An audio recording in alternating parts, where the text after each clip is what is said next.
Spider-Man is one of the most famous characters of all time, and with such a popular character, of course that means multiple movies, merchandise and of course video games, and Spidey has a lot of video games, some that are beloved and some that are despised worse than waiting in line for a ride, but then there are some that have mixed reactions and don't really have a definitive opinion, and the two video games I'm going to be talking about today are the two video games based on Spidey's second live-action franchise, The Amazing Spider-Man. Now the movies have always left a bad taste in my mouth. The character of Peter Parker was a little too gangsta and the movies felt like rehashes of the previous Spider-Man franchise with a lot of the same beats such as Uncle Ben's death and Peter having to fight his friend. I didn't like them at all when they came out, but over time I softened a bit towards them and realized they weren't the worst movies I've ever seen. I wouldn't call them good, especially the second one, and they do have a lot of problems. But they're fine. The video games are interesting though. They have interesting and ambitious stories, but the gameplay and overall execution really hold them back, and that is why I want to talk about the mixed quality of the Amazing Spider-Man games.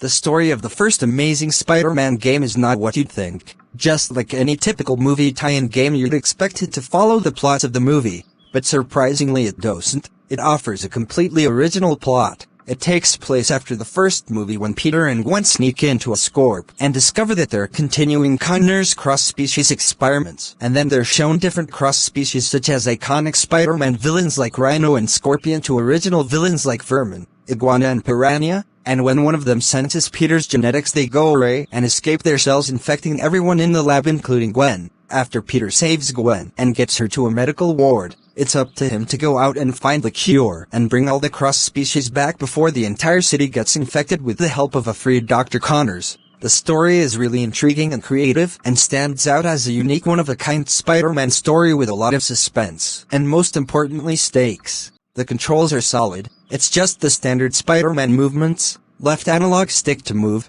B and circle to web shoot, square and X to punch and A and X to jump, as well as trigger to web swing. There's also a plethora of special moves and attacks you can unlock as you progress, as well as new suits, such as this fucked up cross-species Spidey suit. You can also web enemies up when they're loopy, which is very useful when you have a time limit. The controls are fine but nothing great. The graphics are interesting to say the least. Whereas the previous Spider-Man games were developed by Treyarch, this game and its sequel were developed by Beenox, and these are some of the weirdest graphics I've ever seen. It's clearly trying to mimic the realistic textures of live action, but doing so in an awkward way. The designs themselves are fine, but the way they move is strange to say the least. The color palette is a little ugly, but this game is clearly going for a darker aesthetic, since it is literally about a world-ending pandemic, and the movie itself was pretty grim. The city and backgrounds are great, and really capture New York City unlike those paper-looking backgrounds in the Raimi Spider-Man games. The only complaint I have about the city in this game is you can't go into buildings like the Raimi Spider-Man games.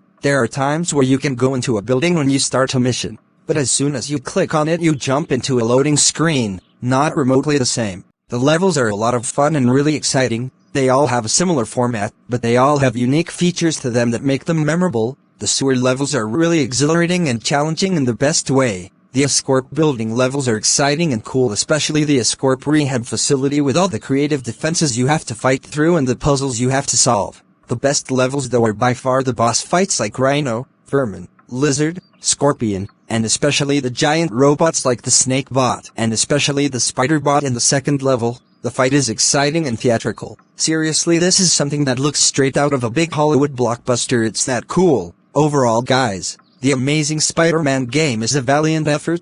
It has a lot of great elements such as the boss fights, the story and of course the creative levels, but it has some things holding it back like the awkward graphics, the color palette and the fact that the city isn't as accessible as the other Spider-Man games, but it's pretty solid for a tie-in game to a lackluster movie.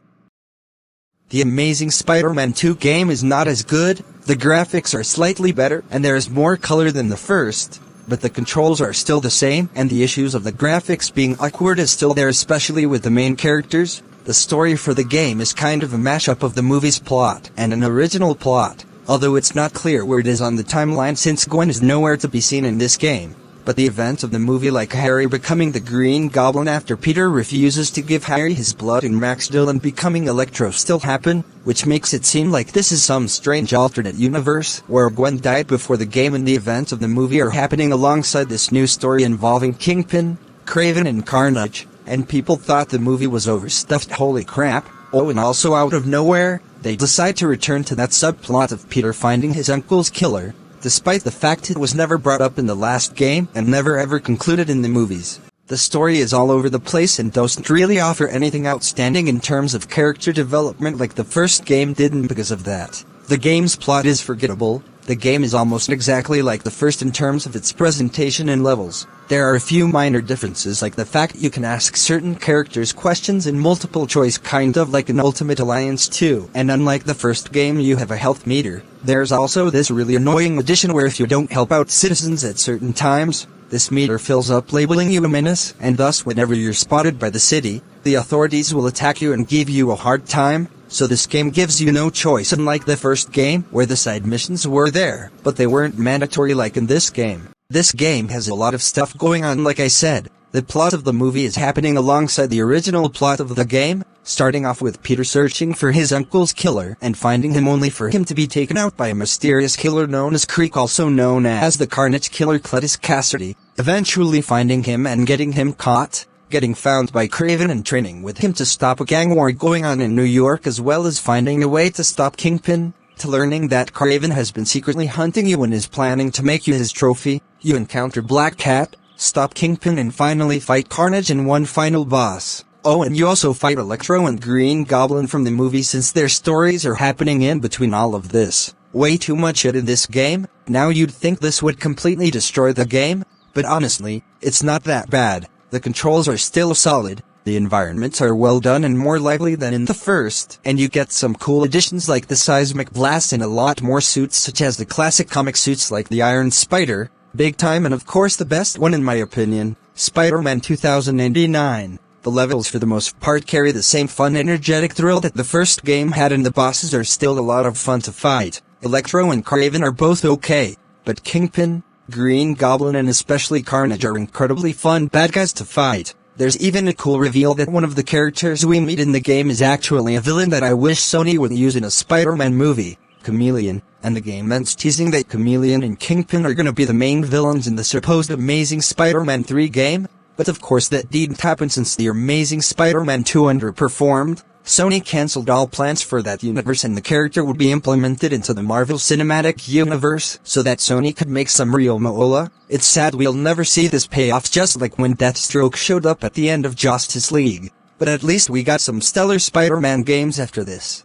The graphics, like I said, are exactly the same as the first. There are a few changes, though, like you can actually see Peter Parker without his suit in this game and he looks strange. He kinda looks like a young Simon Cowell more so than Andrew Garfield's iteration. At least in the Sam Raimi Spider-Man games, Peter Parker looked like Tobey Maguire, and all the characters looked like their actors. Harry and Aunt May look like their movie counterparts. But this is just strange. The graphics are still good, but they definitely could use improvement. Overall guys, the Amazing Spider-Man 2 game is the epitome of a mixed bag. The story is all over the place, and really hinders the experience, but the controls, environments, and boss fights are really well done. Levels are still solid and fun to play through, and the additions are really cool. This game isn't as terrible as many say, but I do think the story is badly executed and does ruin this game in some way. I don't know if I would recommend this game, but if you want to try it, it's not terrible, it's just not great. It's just a Spider-Man game that never really caught on and disappeared pretty quickly. I can see why, but to me, it's not the worst, it's just okay. Overall guys, the quality of both these games is mixed. They have a lot of great aspects like the levels and boss fights, and the first one had a great story, but the execution of both these games just leaves them feeling meh. I'm sure if all the aspects of these games were improved, then these would be top-tier Spider-Man games. But as is, they're just okay. They're not bad and are certainly better than a lot of other Titan games, but at best they're just enjoyable enough video games with messy flaws that really hold them back. If you want to play these games, just know you're not going to get anything spectacular or magnificent, or dare I say it, amazing. You're just going to get a decent enough time, but that's better than straight garbage, so that's a win. Anyways guys, what do you think? Let me know down in the comments, and I'll see you guys later.